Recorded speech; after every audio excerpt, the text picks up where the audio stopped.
Thank you very much to all of you for being with us this afternoon. It's a very exciting topic, which is integration in the African continent. How do we build a single market in Africa? In order to do that, we have an excellent panel that will speak of the different dimensions that this discussion needs to benefit from. Let me briefly introduce you to our speakers.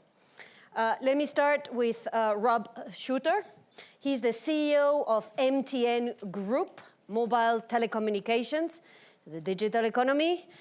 To his left, Akinwumi Ayodeji Adesina, who needs no introduction in this discussion. He's the president of the African Development Bank. To his left is Bernard Gauthier. He's the group deputy CEO of Bendel. Bendel is a French investment company which has a long tradition of entrepreneurship and very active in the African continent. To his left, Winnie Bianiyima. Say that again. Yeah. Say that for me. Good attempt. Winnie needs no introduction in this room either. She's the executive director of Oxfam International, caring about people. And to her left, it's Emmanuel Gamor. He's an entrepreneur in residence, tech startup in Kanea, South Africa. He's a founder of Uriti Labs, a research intuitive outfit in Accra. He said he's a young shaper. I think he's a young leader. This discussion is about the one area of good news in international trade that we had in 2018, and it came from Africa. And this good news was an impetus from all African governments to integrate the African market. This discussion matters for many reasons. First, it matters because they showed that they view international trade as a win-win game and not as a lose-win game as we've been made to believe. Two, because leaders signing the African Continental Free Trade Agreement understood that trade can help in improving competitiveness. And we know that competitiveness makes for better wages, better working conditions. It is a good tool to reduce the informal sector, improve working conditions of workers, many of whom, the vast majority, are young. Three, because they put the emphasis on making sure this integrated free trade agreement benefits the 99% of Africans, small and medium enterprises, young entrepreneurs, women in business.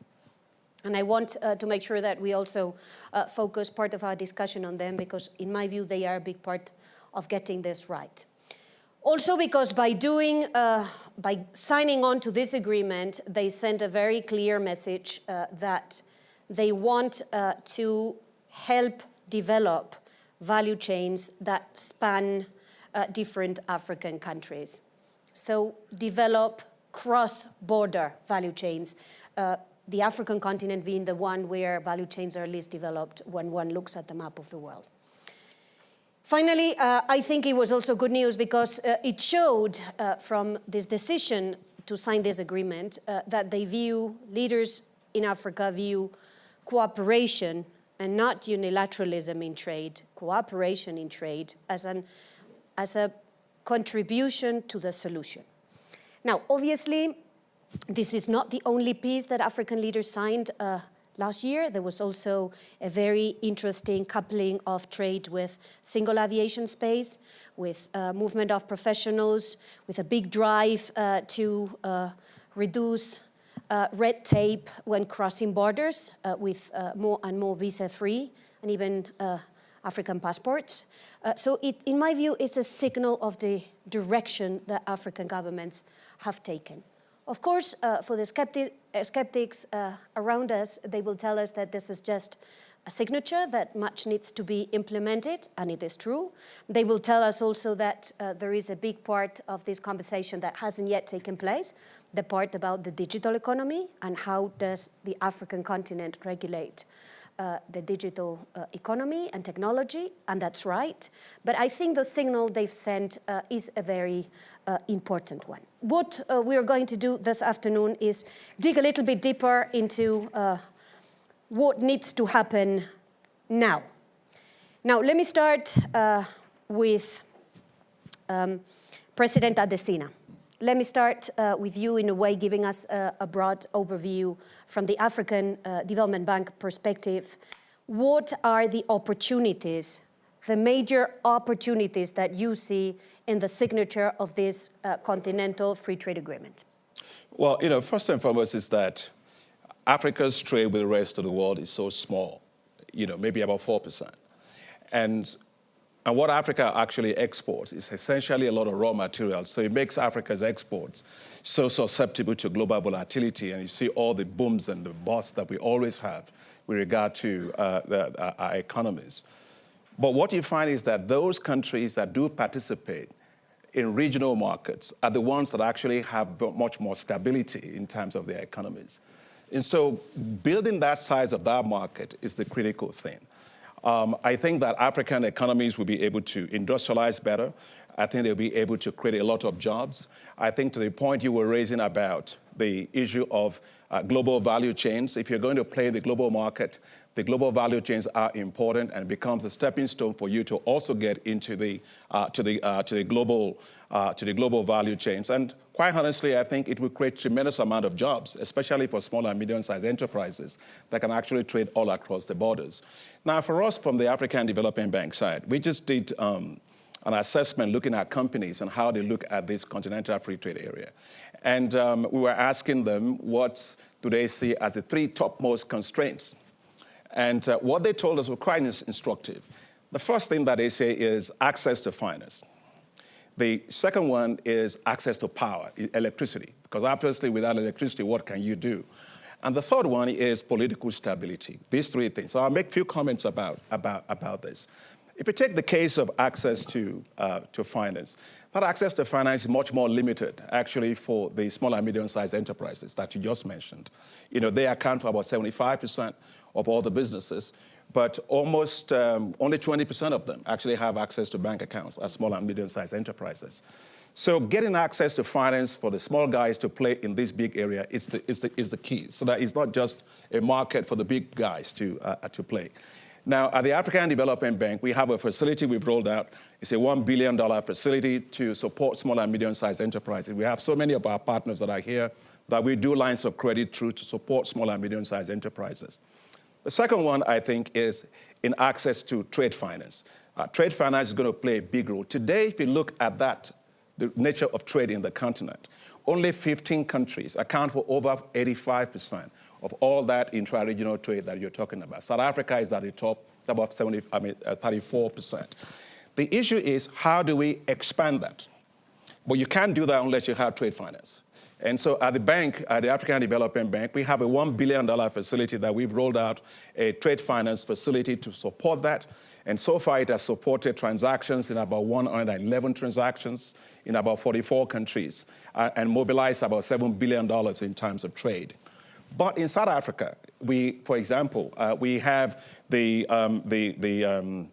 first 2 banks that we're working with about $600 million facility for them to also support trade in about 20 countries. So all I want to say is that access to finance for small and medium-sized enterprises, trade finance is very, very critical. The last one I want to say on the political stability, why this is important for driving not only Africa to Africa trade, but also foreign direct investment that needs to come into this wider space. We did the Africa Investment Forum, and we have the DBSA here, several of our partners that are here that were with us on that. We did it in November last year in South Africa. And we were able to mobilize $38.7 billion in less than 72 hours. Now think about that. That's a different Africa that you're talking about. Mm-hmm. And that is about 133% of the aid the continent got in 2017 that we did in about less than 72 hours. And so that tells you that Africa is open for business. The opportunities are there. You know, when people look at Africa, think of the population, think of the middle class, think of the huge opportunities to invest across borders, not just limited by the boundaries of borders. And look at the opportunities for you to be able to invest in a continent with a population that will be the same size of China and India by the last 2050, rapid middle class, a continent that's thriving with young people with lots of things to do. I guess the way I can only summarize it for the continent is what one of the senators, Senator Coons in the United States, said when they were launching their investment program for Africa. He said, think of the next China after China. We were thinking about that. And we think that next China after China is going to be Africa. This is exactly what the Continental Free Trade Area is. Almost $3 trillion of combined GDP. That's the market to focus on. And I think that if we can deal with those issues of access to finance, promote trade finance, and also invest in infrastructure, I can comment on that later on, I think we'll be able to help Africa to double a lot of the intra-regional trade that it's doing right now, which is still very low. Very clear. Thank you so much. I guess Bernard is part of these trillions that you just described. So let me just, Bernard, go straight to you. The Continental Free Trade Agreement is promising to lower obstacles to cross-border trade. What is the reason why a company like yours, Bendel, is investing? You're pretty present in Africa. What is driving you to invest in Africa? And what do you expect from this agreement to scale up your operations in the continent? First, I need to just explain in a couple of words who we are. We are an investment company, but we are investing our own balance sheet. We are not investing others' money, neither governmental nor others' money. We're investing our own money. And we do it because we have a balance sheet. We do it with a long-term perspective. And a very long-term perspective because we are controlled by a family, a French family, which has created this company 315 years ago. So we take our time. And that's why even if this agreement is just a first step on a long road, a long journey, we are very happy it just happened.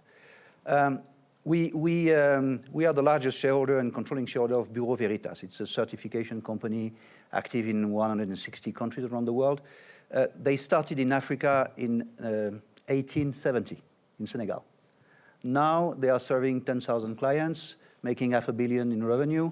I've grown 3,000 engineers and doing business in more than 26 countries. So it takes time. I must admit that it has taken a lot of time, this one, but we have a very long-term perspective. So to this extent, what are we looking in, with this context in mind, what are we looking for in Africa? We're looking for local growth, organic growth. We are not so much interested by the big international, intercontinental trades. We are not investing into mining business. We are not investing into this kind of natural resources-based businesses, which actually, as the President said, is moving key resources outside of Africa, get it transformed outside, value is created outside, and then sometimes it's coming back. We are not in this type of investment. We're investing into local growth. So we have started to invest directly as a company in Africa 7 years ago. And in the last 5 years, we have invested more than $1 billion in 4 companies, so it's targeted investment. And these 4 companies are service companies. We have invested only in service companies.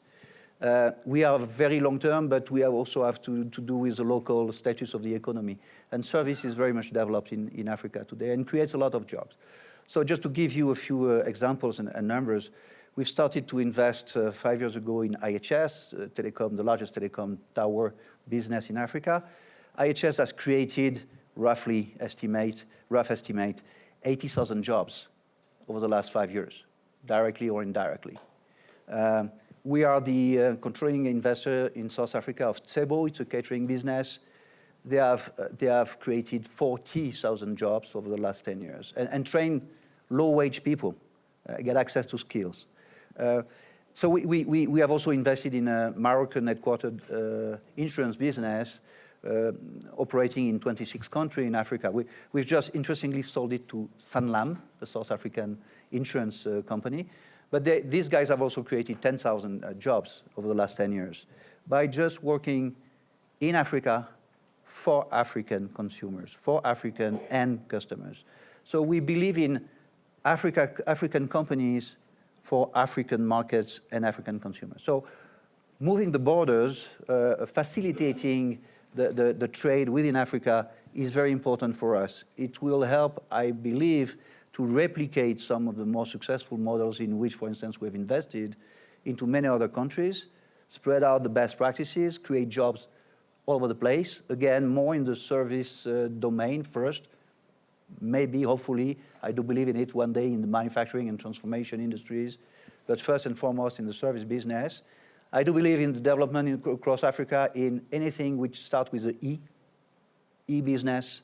There's a buoyant entrepreneurial youth in Africa, creating a lot of, having a lot of ideas. I'm sure we'll hear about this in a few minutes. And this can cross borders much more easily than goods. But if we could immediately remove all the difficulties for circulation of people, I will be very happy. We talked about goods. Today, it costs less money to bring a car from Paris to Lagos than from Accra to Lagos. Today, we have people in our staff in our headquarters in Morocco. It's much longer for them to get visa. We have a Congolese and Cameroonese guy. Cameroonese guy has never been authorized to go to Kenya, and the Congolese one has had to wait for weeks before he got a visa, while our team in Paris was rapidly welcome. That's not the way it should go. These are real-life examples. So when you said earlier that borders will be easier to cross for Africans going into Africa, I think it starts with this.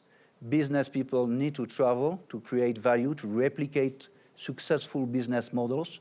Workers need to travel. With all due respect for China, which is a great country, Africa does not need Chinese workers. They need more African workers traveling within Africa. So that's why we are investing in Africa, and we believe this new agreement is, again, only maybe one step, but it's heading definitely in the right direction. First, to remove barriers for circulation of people, and at some point of time, the President just touched a very important topic for us investors, also facilitating money to circulate. Money to circulate and money to be found locally. We need more depth of financing market to provide financing to all kinds of companies.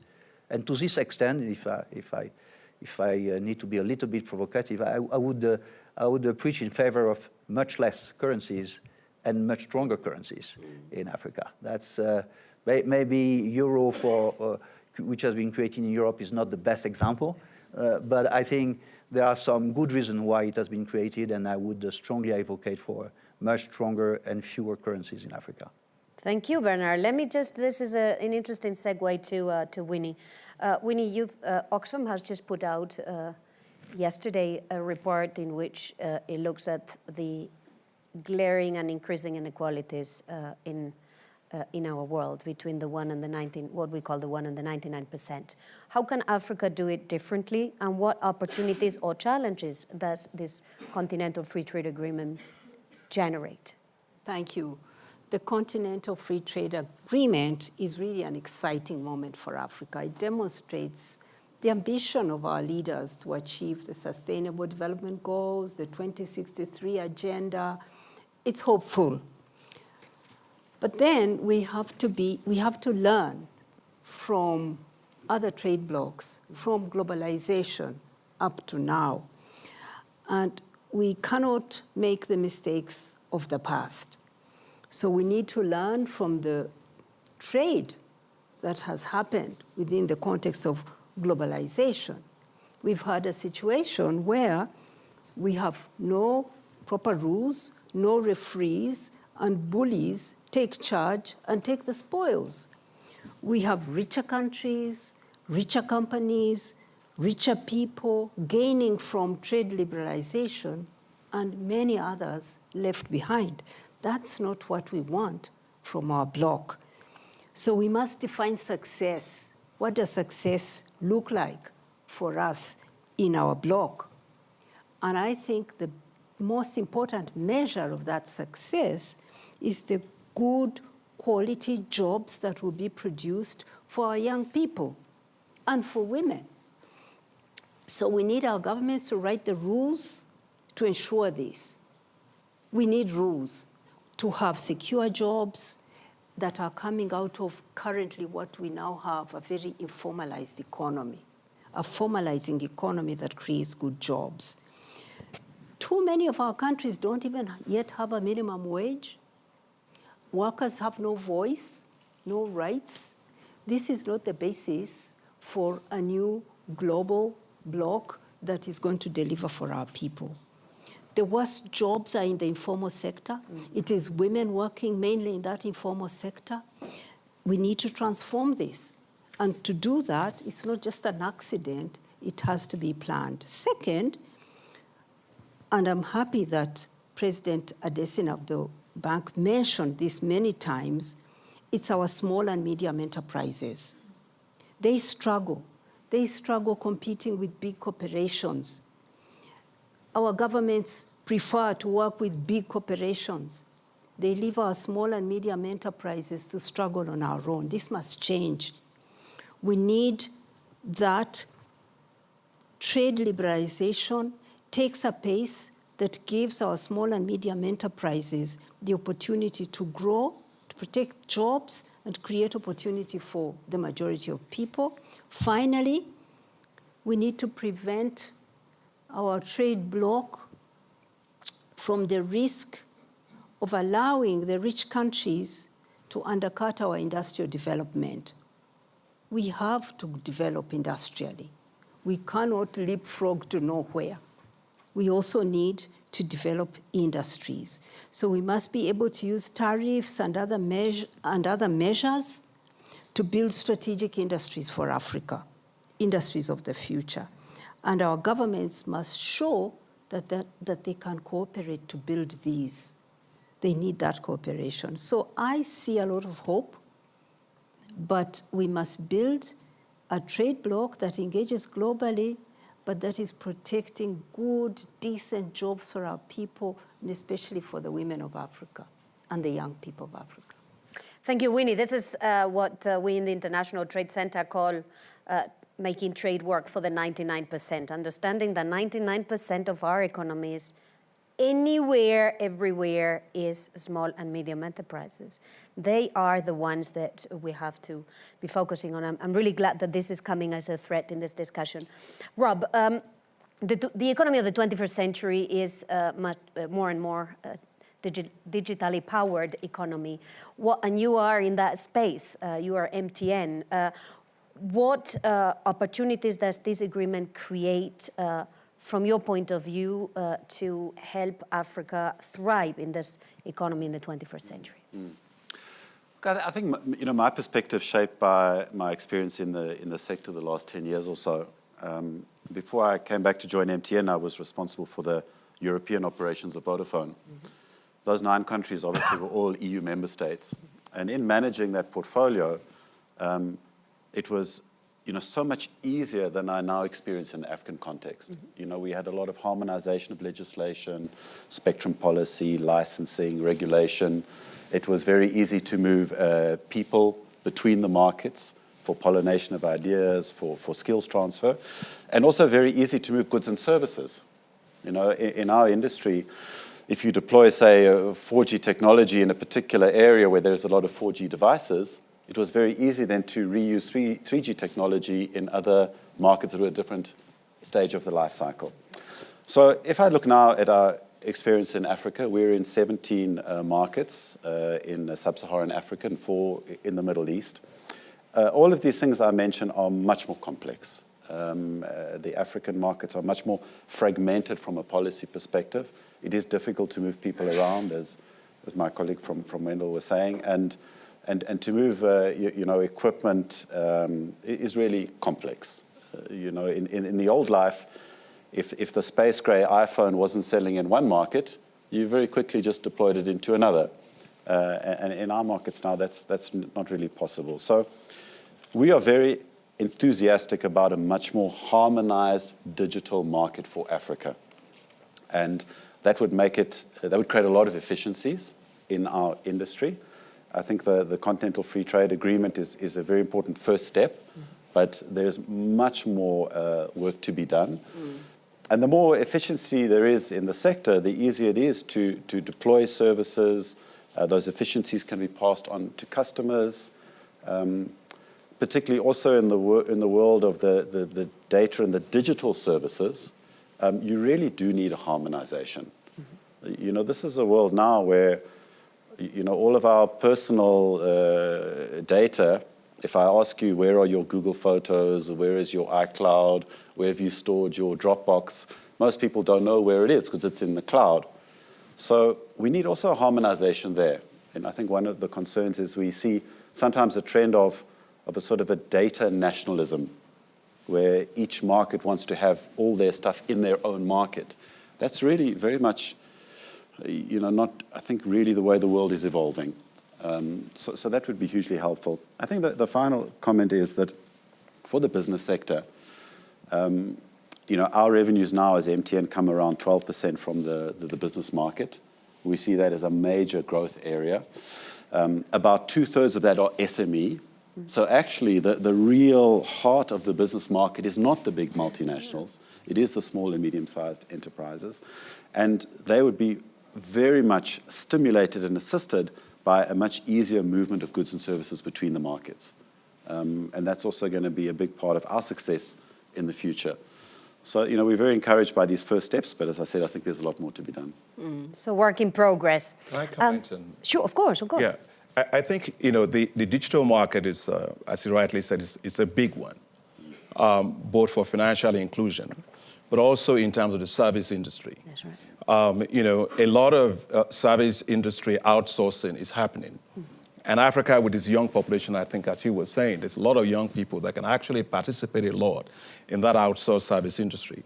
But without having a very, very efficient IT infrastructure, you really cannot do that. And that's why for us at the African Development Bank, we are investing heavily in you know, IT infrastructure, you know, to help. For example, you take Central Africa. It's very difficult in Central Africa to communicate. And so we invested over you know, 300 million euros in Central Africa backbone, which is 2,500 kilometers of fiber optics that we do over there, which in fact is going to help to reduce increase internet access from 6% to 20%. Then you go to some of the Trans-Sahara fiber optic network, which is you're linking Algeria to Chad, to Niger, and to Nigeria, right? Where also is very, very difficult. So we've invested heavily in that particular infrastructure as well as the East Africa marine fiber optic system.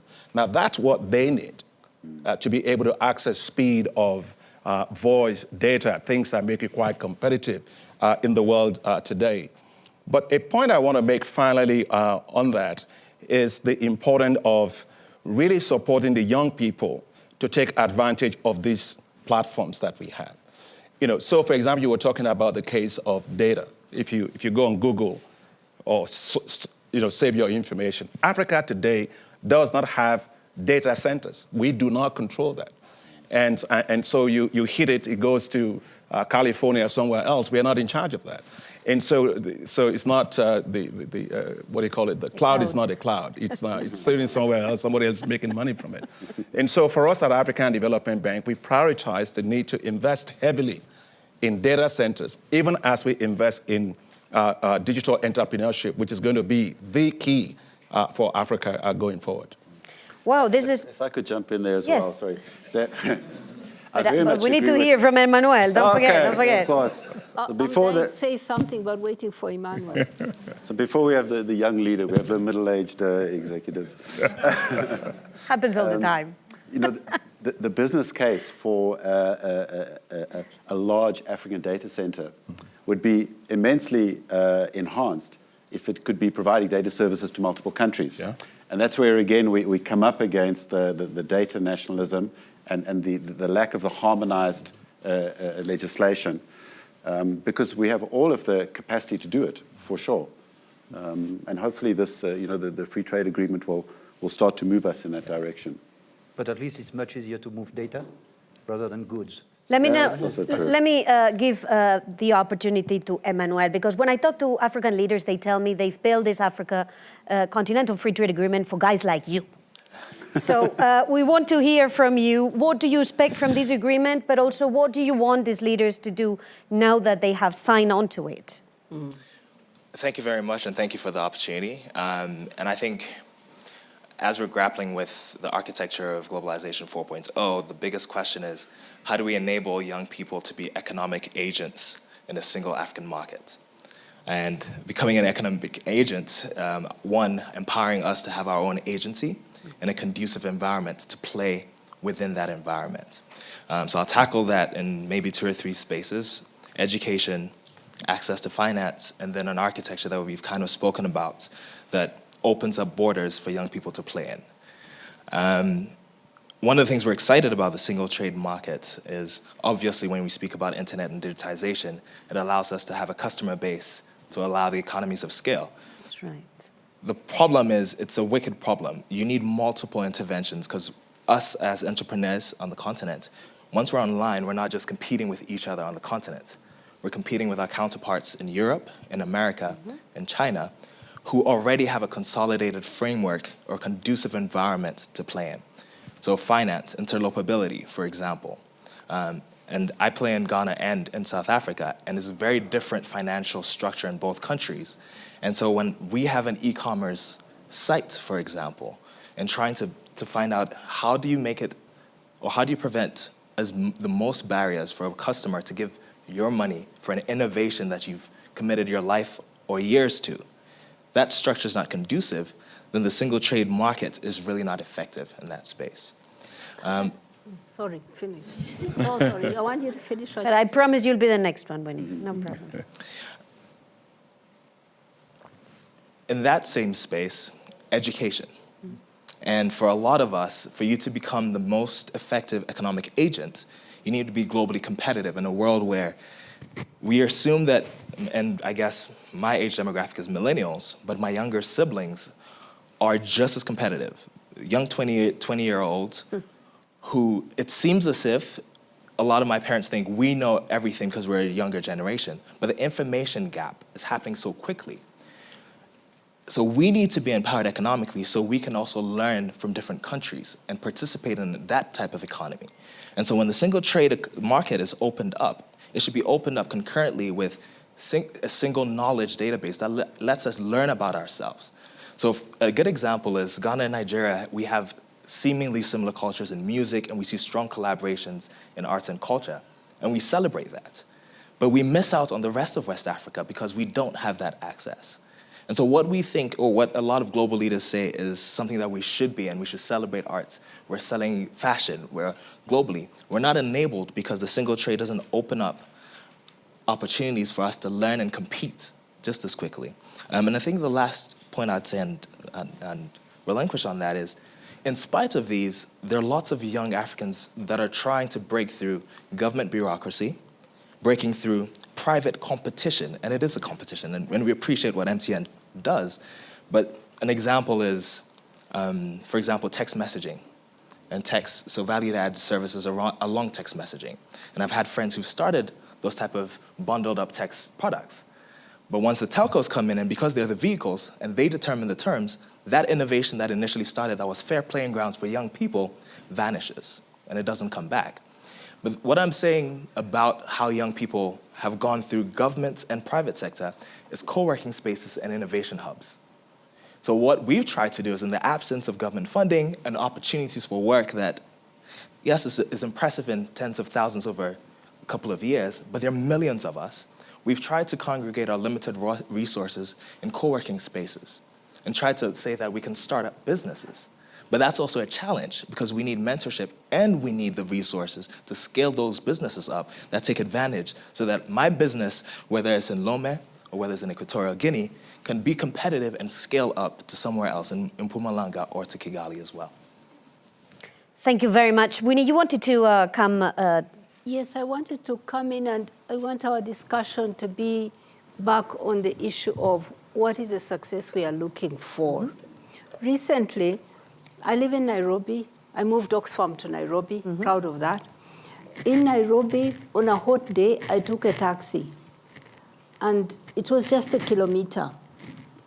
I'll not mention which taxi I took, but we have like 3 big network companies and a few and other small ones. I arrived, I expected to pay the minimum charge. And the bill came. I was asked to pay 170 Kenya shillings. That's less than $2. Now, this company, the taxi driver told me that 20% of the profit on that less than $2 goes to the global company. And then any other profit left, he shares with the owner of the taxi because he's just a taxi driver. I asked him where he lives. He lives like 30 kilometers from the city. That's where he can afford. I asked him how much he pays for rent. He says he pays for 1 room with 3 other taxi drivers, and they sleep in turns because a couple of hours each, because none can afford a room. That is the job that the company offers. So too many jobs that are coming to us are jobs without security. They're digital jobs, but they are jobs with no security, with no life, no meaningful life for our people. So we are not going to build a continental free trade area with a lot of infrastructure, connecting our markets, moving people around, but giving people jobs that are poverty jobs. So we need our countries to set standards, to be clear about what we are looking for our people, and to deliver on that. I'm afraid we don't have such standards. I just came from Spain. I'm Spanish, and I was home last week. The taxi drivers in Spain would have exactly the same plea.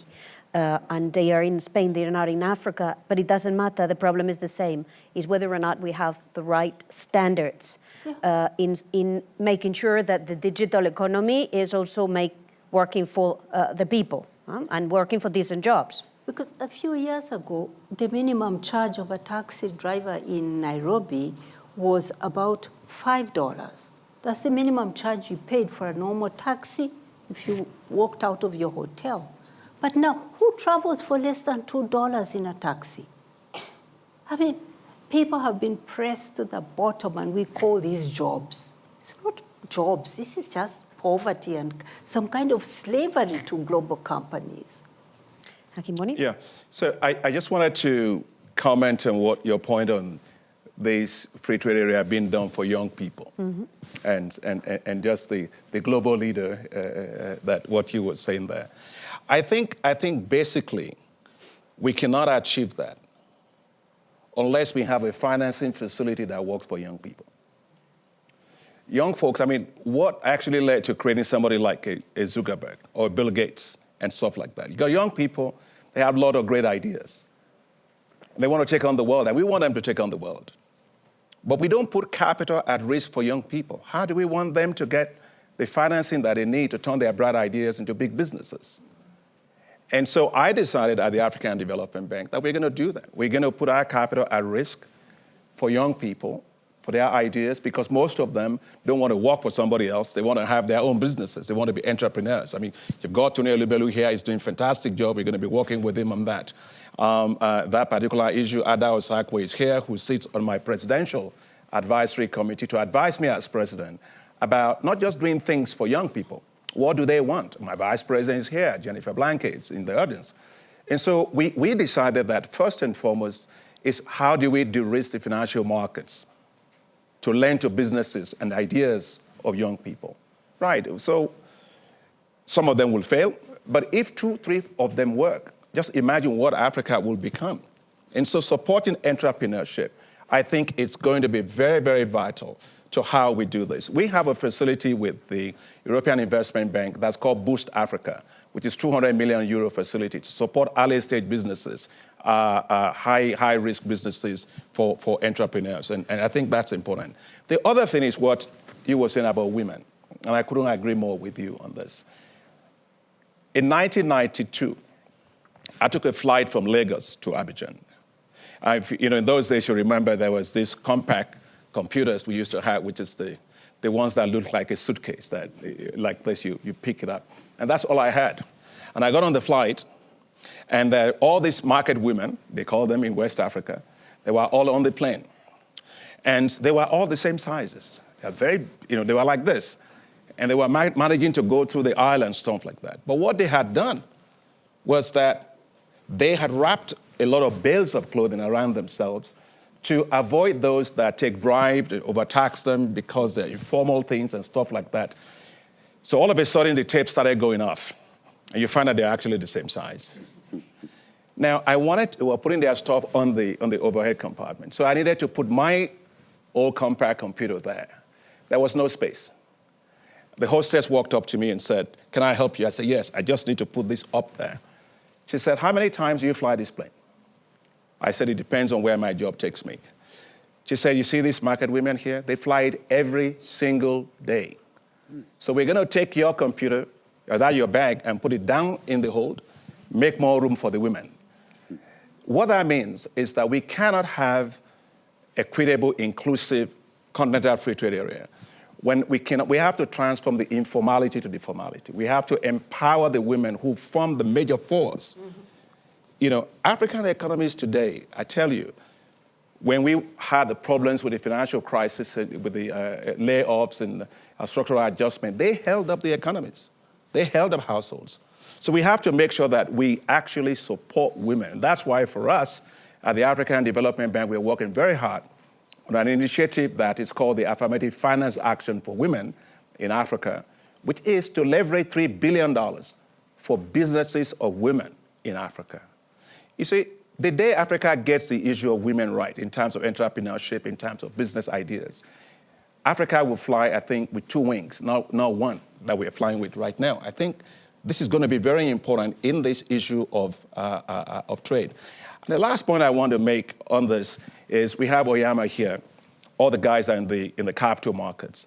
All this is going to require a lot of money. We have to integrate the financial markets all across our African countries. We have you in charge of the African Securities Exchange Association, and integrating that financial market. There are only 6 maybe countries that control about 1 trillion of the assets. Nigeria, South Africa, there's Abidjan, there is Morocco, and then Kenya and one of those. Now, if we have very deep capital markets, we can mobilize capital to support infrastructure investments all across the continent. So we have to build very, very strong capital markets if we are going to be able to drive the kind of things that we're saying. And I say all this because we don't want the African continental free trade area to be a market for others. Of course, rules of origin and things like that will play a role. It has to be a market where African companies can play. They have access to the skills, the technology, the infrastructure, but also the finance for them to be able to play. I was in Dakar just a few days ago with President Mahathir of Malaysia on the Emerging Markets Conference. And we're talking about the Asian experience in Africa and how we imagine markets. And I was saying that the key is, if you look in Asia, they have mega companies. Then they have small and medium-sized companies. They connect both of those things, right? In Africa, if this open trade is going to really impact us, we need some big mega conglomerates and make sure they have access to finance. But we also make sure we're funding up and down. We have to connect the small to the big so that as the big one go up, Africa has a lot of businesses that are coming up that can actually create a lot of jobs. So we have to be deliberate, is what I'm saying. We cannot leave the African continental free trade area to be some kind of a loose thing. We must be deliberate on technology. We must be deliberate on infrastructure. We must be deliberate on how we help women and young people with financing structures and capacities to take advantage of this big thing to lift themselves out of poverty into wealth. Excellent. Now, let's take a few questions. The gentleman over here and the lady over there. Thanks. I think a lot of things that have been said actually make sense. He says I must introduce myself. I'm Peter Moyo. I'm the CEO of All Mutual. All Mutual. We operate in 13 countries on the continent. It's actually fascinating that in this discussion we don't have the political leaders. Because if we don't sort out some of the political issues, all the things that we're talking about here are going nowhere. how we make sure that all the countries start rising almost at the same level, because if they are not, the movement of people is only going to be in one direction. I mean, people will actually follow the most developed, where there is real economic growth. And what are the political leaders saying? Rob talked about the policy certainty. We actually need, underpinning this, that certainty. We actually talk about the ease of the movement of data. But I mean, if you actually look at the regulations, if you look at the mobile termination rates, just simple things like that, if we don't sort those things out, it actually becomes difficult. So it actually requires governments to actually give up some of that sovereignty when it actually comes to even the management of data and the movement of data. And I mean, how many times when we go to different countries do we have to carry a lot of other SIM cards? I mean, that's actually the story of our lives. And lastly, the movement of people.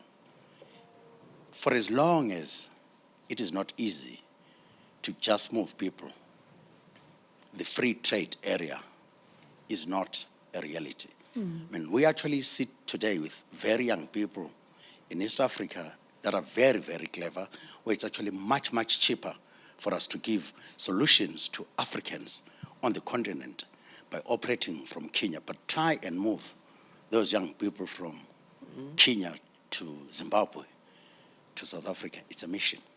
So we actually have to really be serious about the fundamental rules. I mean, all those things, I don't think they can really function. We can actually lend to anybody. I mean, when we operate in the 13 countries, but until we sort out some of those fundamental issues, it's actually not easy. And that's why I think it's important that the politicians actually talk about some of these things. Yeah. Well, there are a few politicians in the room who are taking notes. Let's get to this lady over here. We'll take a few, and then we'll let the panelists take some answers. Thanks very much. My name is Rapelang, and I've been an entrepreneur in the technology space for the last 14 years or so. I just wanted to throw a sort of a different lens on what it really means for entrepreneurs to really benefit, I think, from a single market in Africa. I think President Adesina did talk a lot about the funding and facilities that we made available, but I think there's a much bigger issue than funding per se, but the ability to acquire customers. And my view is that the cost of customer acquisition remains prohibitively high, and I'm not sure to what extent the free trade sort of agreements really address it. And what do I mean by sort of the cost of customer acquisition? I really mean, is there a place for entrepreneurs to be able to find, engage, and communicate with potential customers? Is it easy to be able to collect money from potential customers? Is it easy to be able to deliver goods and services to potential customers? And I think there is some discussion around the movement of goods in the free trade sort of agreement, but I'm not so sure how we're covering sort of the initial 2 points, and particularly cross-border payments. I mean, if we're not really solving that, we can't begin to collect money, and these remain very high-level ideas in terms of a single market. And in terms of the first one, how do we really connect and communicate with potential customers? Most digital sort of businesses are really still relying on sort of social media and Facebook, which isn't a deep enough penetration. We're not getting further in. And perhaps there's a lot more room for collaboration between sort of startups and corporations, because I do think that our large organizations who have a large customer base have in some way organized the market and helped cover some of the fragmentation. And to the extent that they can provide sort of platforms or digital ecosystems and charge a fair toll to access these sort of markets would be critical for startups to actually be able to hit scale. And I'm not sure how much of that conversation is really happening. And to the extent that we don't solve the cost of customer acquisition, we keep saying we need more funding, when in fact the real problem is that it's too costly to acquire customers. Market. Thank you. Anybody else? Lady. Thank you. My name is Bridget Motsepe Hadebe, and I'm the president of the South African Mining Development Association, which is one of 2 mining chambers in South Africa, and also the chairperson of Black Business Council. On my left is the president of Business Unity South Africa. We are literally representing all the South African business, and we're very happy to hear all the mentioning that's made out of South African business achievements. However, what I picked up in this presentation And as you know, we also intake lots in Parliament, giving presentations and portfolio committees in terms of legislative changes that can enhance business opportunities. Is initially, I know when you were the head of the African Development Bank, we tried to, you are now, but previously you were with, when you were voted, nominated, we were busy during that time on the illicit outflow of capital, which is a very unique and very important thing. If the taxation cannot be accrued and collected by countries, then you have a problem. As you know, our chamber was the first one to go to Parliament to say we will not, under our watch and while we are doing business, continue to do this illicit outflow of capital. The transfer pricing eliminates all potential for government to be able to produce the road infrastructure, the electricity, and all the necessary essential services that people need to make business available and business productive. And then also, the Judge Dennis Davis Commission was then initiated, created by Parliament, the Department of Finance to look into it. The African Development Bank now has former President Mbeki, who's looking into it, and you know all about it because you're also part of that initiative. If we can correct that, then at least it will help also from a government point of view. But also another legislation that we are also looking into is this about the inability, because you made a very important comment, both Mr. Adesina and Mr. Gautier, about the inability of the manufacturing of the end product in Africa. We are a producer of minerals, okay? He also is the head of President Chairperson of the Anglo Gold Ashanti, which is one of the big gold companies in Africa. So you find that what we inherited from the old South Africa, from Mandela's time, we had to change the law. And the law is the Mineral and Petroleum Resources Development Act. So you find that we inherited countries companies that would export a lot of the minerals. And yet Africa is the #1 in lots of minerals. But we do not have beneficiation. We do not have industrialization. We don't have factories. So in the law, we had a section 26 of the mining law, and I'll just read 2 of the clauses of section 26.2. It says, the law says that every mineral that's going to be mined outside South Africa, whoever is ever going to take that mineral to create the end product must then apply to the Minister of Finance, the Minister of Mines. The Minister of Mines, in consultation with the Minister of Trade and Industry, because that's where beneficiation and factories come, will then go back to the country, that company, and say, why then, why not here? But the integrated approach in terms of how we're going to do it. Why is it that we are the only ones doing the assembling or the manufacturing of cars in South Africa, and the tires cannot be done in the DRC, and the seats cannot because of the rubber, and the seats cannot be done in Ethiopia because there's a lot of seat covering and all the others. So the integrated approach in terms of looking at how Africa can do better. Now, lastly is the law, in terms of how we can make it easier for you especially. You said something that had to do that when you wanted to go and create a database, you find that there's trade laws and stuff like that. Talk to us, our chamber, and let us see how we can engage our ministries, and when we go on these state visits, how we can then make these laws more better for trade to happen. Thank you. We have half a minute for each one of you because the clock is ticking. So let me start with Emmanuel. Half a minute, each one of you, and then we'll wrap up. Thank you so much. I might speak a little faster. There were a couple of things, and the biggest point I wanted to make was the Davos's topic sounded really exciting as a young person, but listening to a lot of what we've heard today, a lot of the implementations sound like yesterday, because young people were not architects in 1, government representation, we're not architects in 2, negotiating with private sector. So some of the things you're talking about on data and whether we need a data, for us, it sounds like yesterday's news. Financing, we need trust. In order to build trust, we need to be given expertise. We don't need a one-time financing. We need a relationship where young people are continuously part of financing structures that fits today and tomorrow's market that we haven't envisioned. Legacy businesses, our parents, we are entrepreneurial by nature. We're products of parents who have been hardworking. And this new world requires us to compete and be able to bring legacy businesses that are on the continent that have survived into a global infrastructure and framework. And we're willing to do that if we're giving access. And for a lot of what we're saying, for these products to be innovative and be architectural in the globalization, we need to have more dominant influence and space and labs to test out some of these ideas. So instead of taxation, how do we look at state capture for innovation?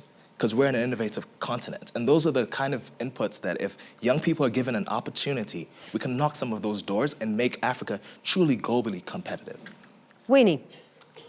Well, back to my theme that the continental free trade area is exciting, it's an opportunity, but we mustn't assume that volumes of trade, figures of growth will turn into real good lives for our people. We must remember that Africa's economy is largely run as an informal economy where women are dominant. These are not people who die away. They are the people to shift into new, better jobs. So we need some standards. We need a human rights framework. These must underpin the growth of our common market. Thank you. Bernard. Yeah, just to rebound on what Winnie said, we do believe as long-term investor in the fact that sustainable growth can just come only if it's creating wealth for everybody and help the whole society to make progress. Then my favorite topic is, we've talked about the difficulty to move goods. I think that if we had to do what China has done 30 or 40 years ago to become a world champion, they had become the factory of the world and invested tons and tons and billions of tons in concrete and steel. I think that instead of having low-wage people in manufacturing sites and invest in concrete and steels, Africa can be a new winning continent if it relies upon the smartness of its young people and not the low cost. So smartness, and invest not in concrete and steel, but in fiber and data center. And of course, digital has some extreme situation. The example you mentioned is just lacking regulation. But globally, it will be much, much easier for Africa to go fast and grow with digital solutions. Akimoni. Yeah, just on we have to open up Africa, bring all the walls down. There's no reason not to have fast labor mobility all across the continent. We look at the bank, we look at, you need visas to enter as an African, 51% of the countries. Why? Currently now, you only have about 25% that you don't need visas for, 25% of the countries, and 25% or 24% that you can actually get on arrival. If Africa's richest man, Aliko Dangote, he told me, he needed to go to a place, they won't let him in. How will you have a good continental free trade area without free mobility of people? So my point is, open up the African passport that was developed by the African Union, got to get into the hands of everybody else so that we can actually move people. The last thing I want to say just to close is that Africa cannot prosper by continuing to do raw materials. We knew that before. But the secret of the wealth of nations is very clear. Those nations who trade in raw materials are the ones that are poor. Those that actually trade in value-added products are the ones that are rich. Today, 45% of all the intra-regional trade in Africa is still the same as raw materials. And so we got to really, I agree with Mr. Motsope, we have to industrialize. We have to add value.